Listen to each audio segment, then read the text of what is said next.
Baik, terima kasih pemirsa, Anda masih bersama kami Damen Saku yang mengangkat tema tentang keistimewaan bulan suci Ramadan, dan kita akan segera mendengarkan jawaban-jawaban dari guru kita untuk 3 segmen yang telah kami siapkan. Pertanyaan pertama akan disampaikan oleh Bapak Ibnu Salman. Bismillahirrahmanirrahim. Assalamualaikum warahmatullahi wabarakatuh. Perkenalkan, saya Ibnu Salman dari Masjid Taklim Ar-Raudhah Medland Menteng.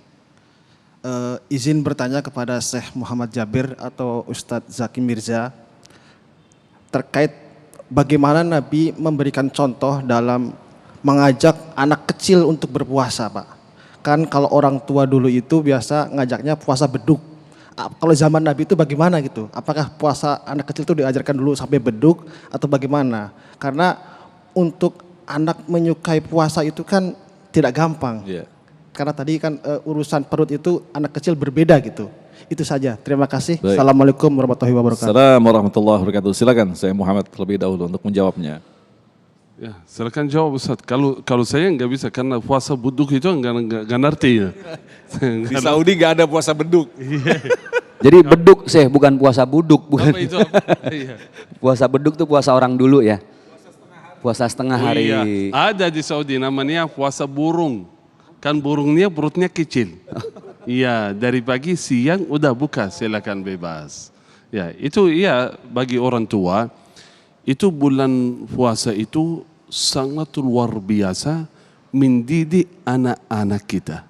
Bukan hanya untuk berpuasa saja, tetapi untuk seluruh ibadah-ibadah yang lain. Quran, puasa, salat.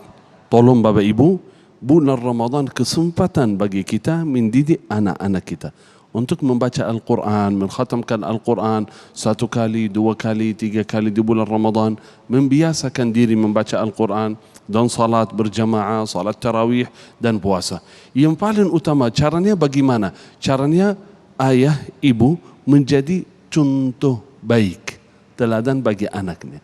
Ketika anak melihat ayah ibu berpuasa, tidak makan, melihat ayah ibu membaca Quran, menjaga salat, biasa anak itu mengikuti ayah dan ibu. Tapi kalau anak melihat ayah ibu main HP, suka kasih bagianlah. Itulah. Kalau melihat anak ini, mohon maaf, lihat di rumah ada yang tidak puasa, gak mungkin dia suka puasa. Karena itu, ya bisa ajarin anak ini, saya nggak makan, nggak minum. Kenapa? Puasa. Apa itu puasa? Sampaikan kepada anak-anak. Tapi ada hal penting sekali. Kalau anak kita belum balik, jangan bebankan anak-anak. Ya, walaupun anak itu mampu mau berpuasa, ya bebas. Tapi kalau mau makan silakan. Ya, jangan beban anak-anak untuk berpuasa kalau belum balik. Kalau sudah balik, wajib kita peduli dan perhatikan dengan anak-anak. Tolong Bapak Ibu, jangan sampai melihat anak itu, oh kasihan puasa sampai maghrib, kasihan, oh makan apa-apa, kasihan, itu dosa. Kalau balik itu bahaya, jangan kasihan, itu bahaya, tidak boleh tinggalkan perintah Allah. Tapi sebelum balik, ada beberapa tahun kita mendidik anak-anak kita. Itu puasa apa itu yang tadi? Beduk, ya. Beduk. Iya bisa, tapi terus ya. Ayah ibu, jangan tinggalkan tanggung jawab kita terhadap anak-anak. Terus jangan putus asa. Setiap hari, setiap waktu, terus kita memberikan yang terbaik. Ajarilah anak-anak puasa, apalagi yang suka puasa sebelum Ramadan, Senin, Kamis dan lain. Pelan-pelan dan doa, semoga Allah Subhanahu wa taala memberikan anugerah yang terbaik kepada kita dan anak-anak, menjadi anak-anak kita anak yang saleh dan salihah. Amin ya rabbal. Nah, Syekh mungkin bisa dilengkapi pada saat zaman Rasulullah, bagaimana Rasulullah mengajarkan kepada anak-anak yang memang belum balik begitu. Apakah memang ada hadisnya? Allahu a'lam, kalau saya sendiri enggak tahu bahwa ya menyuruh anak-anak, tapi itu saja yang balik wajib dia berpuasa. Wallahu ta'ala. Baik, Ustaz Zaki ada yang perlu ditambahkan? Yang musim di tradisi orang kita pasti ada reward, ada punishment ya. Jadi ke anak-anak itu nggak ada salahnya Bu kalau kita menjanjikan sesuatu sebagai apresiasi. Sama kayak kita dulu kalau puasa pol, nah ini bahasa pol ngerti nggak Syekh nih? Nggak ngerti juga ya. Alhamdulillah banyak Full, ilmu full. yang saya dapat hari ini. Jadi kalau puasanya pol 30 hari dikasih sepeda. Betul. Setuju. Kalau puasanya pol nanti dibeliin Quran digital. Boleh nggak? Silahkan saja Ibu. Cuman dengan catatan rewardnya pun harus yang mendidik gitu ya. Jangan nanti kalau full puasa 30 hari nanti diajak nonton 3 hari berturut-turut. Nah itu kan justru nggak bagus. Atau ada punishment, ada hukuman. Hukumannya pun jangan terlalu lebay juga gitu Bu ya. Kamu nanti kalau tidak puasa ada yang bolong 2-3 hari. Karena tadi yang saya bilang ini sudah mumayyiz, sudah balik ya. Kalau kamu nanti tidak puasa ada bolong 3 hari nanti uang jajan dikurangin. Nah ini kan satu hal yang dia menjadi terpacu dan terpicu untuk melengkapi jumlah puasanya selama 1 bulan penuh. Baik, terima kasih Ustaz. Selanjutnya kami persilakan kepada Ibu Zubaidah. Silakan Bunda ya. Assalamualaikum warahmatullahi wabarakatuh. Nama saya Subaidah dari Jamaah Majelis Taklim Jamaah Al-Mawaddah. Izin bertanya Ustadz, bagaimana hukum puasa bagi orang yang tidak sholat? Terus yang kedua, apakah ada tanda-tanda puasa yang kita kerjakan dapat diterima oleh Allah Subhanahu wa taala? Baik. Sekian, terima kasih. Terima kasih Ibu Zubaidah, silakan. Waalaikumsalam warahmatullahi wabarakatuh. Ustaz Zaki, silakan. Baik, bismillahirrahmanirrahim. Salat itu adalah tiang agama. As-salatu imaduddin. Ini masjid bisa berdiri kokoh, bangunan yang tinggi mewah, pencakar langit, itu karena ada pondasinya. Pondasinya adalah tiang Ibu.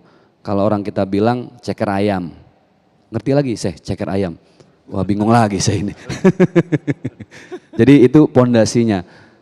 Jadi sholat ini tidak bisa disamakan dengan yang lain juga. Orang yang meninggalkan sholat tidak bisa diganti dengan pahala yang lain. Baginda Rasulullah beliau bersabda, awwalu ma yuhasabu bihil abdu yaumal qiyamati as-shalah. Hal paling pertama yang ditanya nanti di hari kiamat adalah sholat kita. Jadi ketika orang tidak sholat tapi puasanya rajin, maka ibarat bangunan ornamennya bagus tapi nggak ada tiangnya Bu. Kira-kira roboh apa kagak ya? Roboh. Bangunan bagus kita lihat, Masya Allah ini arsitekturnya cakep. 2 minggu tuh masjid roboh karena nggak ada tiangnya. Artinya puasa, orang yang melaksanakan puasa Ramadan tapi meninggalkan sholat wajib maka akan menjadi sia-sia puasanya Bu. Menguap dan tidak mendapat apa-apa. Yang begini nggak pantas boro-boro dapat medali emas, perak, perunggu. Ini dia nggak masuk kategori peserta Ramadan, enggak. Karena syarat dan ketentuannya berlaku. Apa yang wajib harus dijaga? Ya sholat 5 waktu. Maka puasa itu tidak lain untuk memperkuat dan memperindah sholat kita dengan tubuh yang sehat, perut yang tidak kekenyangan. Karena kalau orang kekenyangan Bu, Ibu buka puasa. Ya apalagi hari pertama, hari kedua, dari jam 4 tukang bakso lewat, tukang cilok lewat, semua dibeli. Lah pas sholat maghrib begak, ngantuk nggak kira-kira Bu? Ngantuk. Terawih cari yang paling dikit. Pak Ustadz yang 11 di mana Pak Ustadz? Ada nggak yang cuma 2 rakaat? Nah itu kan. Jadi hati-hati Ibu ya.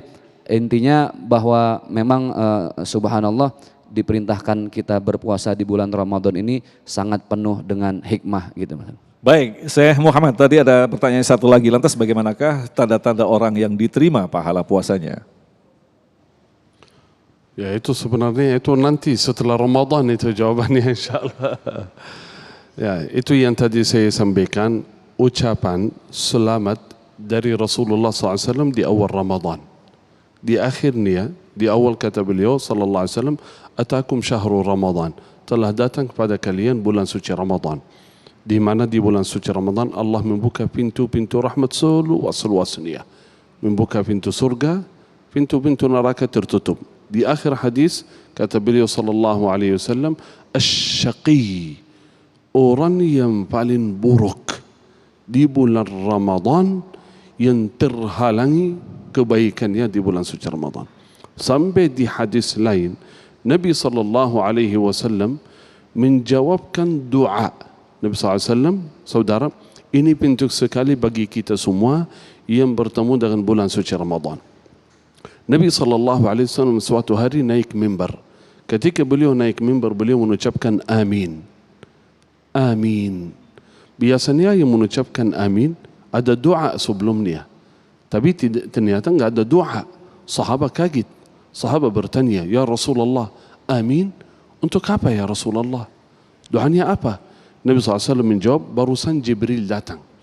Barusan Jibril datang. Jibril yang berdoa. Doa Jibril apa?